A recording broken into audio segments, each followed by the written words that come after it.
그러니까 배우자 유언이 있더라도 배우자한테 50%를 주는 그 부분이 무슨 결정 권한을 침해한다 이런 문제 제기를 하는 분들이 계신 것 같은데 네. 뭐 제가 보기에는 좀 다른 나라 입법례나 이런 걸 종합적으로 살펴보면 잘못된 생각이 아닌가 싶어요. 어떤 게 잘못됐다? 뭐든 의사결정 권한을 제한한다라고 얘기를 하는 게요. 아, 그러니까 미국의 예를 보면 미국 같은 경우에는 배우자한테 먼저 15만 불을 줍니다.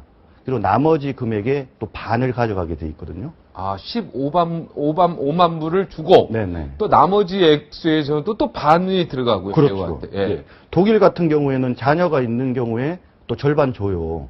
자녀가 여러 명 있어도 배우자한테 절반 주고 이렇게 돼 있고. 네. 그리고 나머지 절반 가지고 자녀들이 그렇죠. 가져가고. 또 자녀가 없은 경우에는 4분의 3까지 주거든요. 네. 그러니까 이런 여러 가지 외국의 입법례 등을 고려를 하면 지금 이 법이 지금 좀 뭔가 잘못된 방향으로 고쳐지는 게 아니라 네. 이전의 법이 조금 문제가 있다라고 얘기할 수 있는 측면이 있는 것 같아요. 그러니까 개정되는 이 상속법이 옳다 이런 얘기네. 저는 그렇게 생각을 합니다. 배우자에게 일단 50% 먼저 무조건 상속한다. 그렇죠. 그러니까 재혼했을 때는 현재 부인이겠죠. 그러니까 재혼한 이렇고 부인. 지금은 예를 들면 10억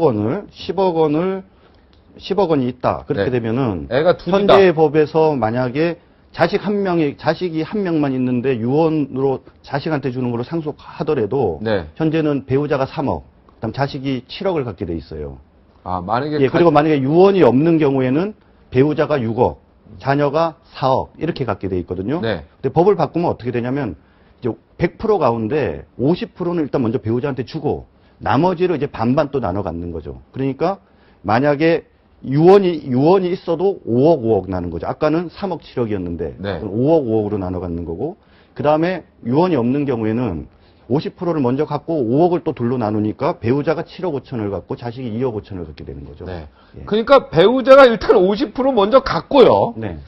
나머지 상속 재산으로 유언을 집행한다. 네, 그렇습니다. 만약 유언이 없을 경우에는 어떻게 됩니까? 유언이 없을 경우에는 방금 말씀드린 대로 법적 상속분대로 가는 거죠. 법적 상속 그러니까 분대로. 10억을 하면은 현재 개정법에 따르면 네. 지금은 자식이 1을 가지면 배우자는 1.5를 갖게 돼 있어요. 네, 맞습니다. 근데 그게 이번에 법이 바뀌어서 무조건 50%는 배우자한테 주고 나머지에서 또 1과 1.5로 간다 이 말이에요. 1대1이 될지 1대 1.5가 될지 모르겠지만 1대1이 될 가능성이 많을 것 같은데요. 네, 1대1. 예, 그렇게 되는 거죠. 그래서 아까 말씀드린 것처럼 지금 현재대로 하면은 배우자가 6억 자식이 4억을 갖는 거를 바뀐 법에 따르면 배우자가 7억 5천을 갖고 자식이 2억 5천을 그러면 자식이 만약에 애가 3명 있다. 네. 예?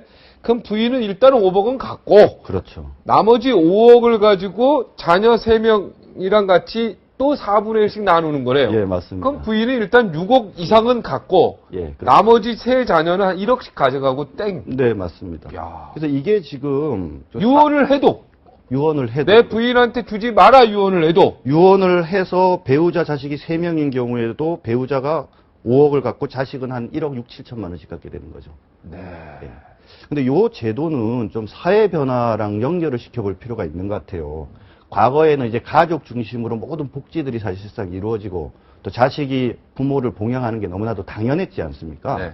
근데 이제 핵가족화가 되고 또 젊은 세대들이 부모를 반드시 봉양해야 된다고 생각하지 않고 네. 또 부모들도 마찬가지 생각을 갖지 않습니까? 네. 이 문제는 간단하게 얘기하면 이거예요. 과거에는 자식한테 재산을 주고 자식이 부모를 그 돈을 갖고 봉양하게 하는 방법에서 그러지 말고 배우자 본인한테 줘서 본인이 직접 관리하게 하는 그런 변화인 거죠. 배우자가 그렇죠.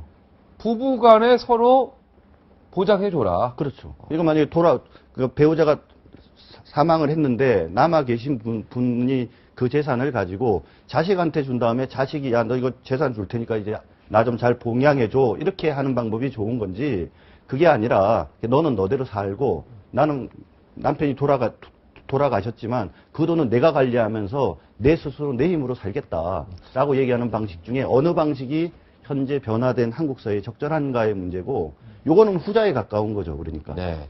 예. 이게 좀 여성 협회라고 합니까? 여성 여러 가지 네.